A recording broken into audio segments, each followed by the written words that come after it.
আসসালামু আলাইকুম বন্ধুরা, অপূর্ব স্বাদ চ্যানেলে আপনাদের সকলকে আবারও স্বাগত। বুঝে গেছেন আজ আমি কি বানাতে চলেছি। আজ বানাবো আমড়ার চাটনি। তার জন্য নিয়ে নিয়েছি কিছু সামান্য উপকরণ। তো চলুন দেখে নিন রেসিপিটি। কড়াইতে দিয়ে দিয়েছি 2 টেবিল চামচ পরিমাণ সরষের তেল। তেলটা গরম হয়ে এলে শুকনো লঙ্কা আর গোটা সরষেটা দিয়ে দিচ্ছি। এখন একটা সুন্দর সুগন্ধ বেরিয়ে আসলে দিয়ে দিচ্ছি আগে থেকে ছিলে নেওয়া আমড়াগুলো। এখন খুন্তির সাহায্যে বেশ কিছুক্ষণ সময় নিয়ে নাড়তে থাকবো।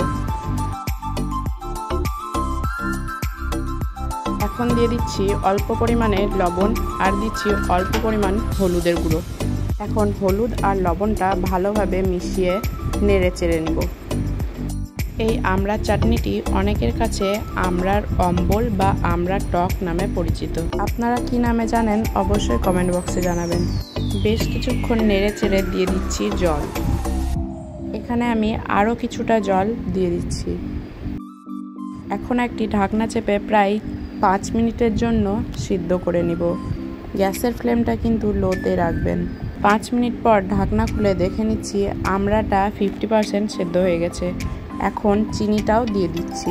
চিনিটা পুরোপুরি গলে যাওয়া পর্যন্ত নাড়তে থাকবো। চিনিটা পুরোপুরি গলে গেছে। এখন ঢাকনা চেপে আরও 2 মিনিট সিদ্ধ করে নিব। 2 মিনিট পর ঢাকনা খুলে দেখে নিচ্ছি আমড়াটা কত সুন্দর সেদ্ধ হয়ে গেছে। আরও কিছুক্ষণ নেড়ে চেড়ে দিয়ে দিচ্ছি 1 চিমটে পরিমাণ চাট মশলা। স্কিপ করে দিতে পারেন। ব্যাস আরও কিছুক্ষণ নেড়ে চেড়ে নামিয়ে নিলে রেডি আমাদের আমড়ার টক মিষ্টি চাটনি। ভাতের শেষ পাতে এই চাটনিটা কিন্তু দুর্দান্ত লাগে খেতে। বাড়িতে অবশ্যই একবার ট্রাই করে দেখবেন। আশা করি আপনাদের ভালো লাগবে। ভিডিওটি ভালো লাগলে একটি লাইক অবশ্যই করে দিবেন। আমার অপূর্ব স্বাদ চ্যানেলে নতুন হয়ে থাকলে চ্যানেলটিকে সাবস্ক্রাইব করার অনুরোধ রইল।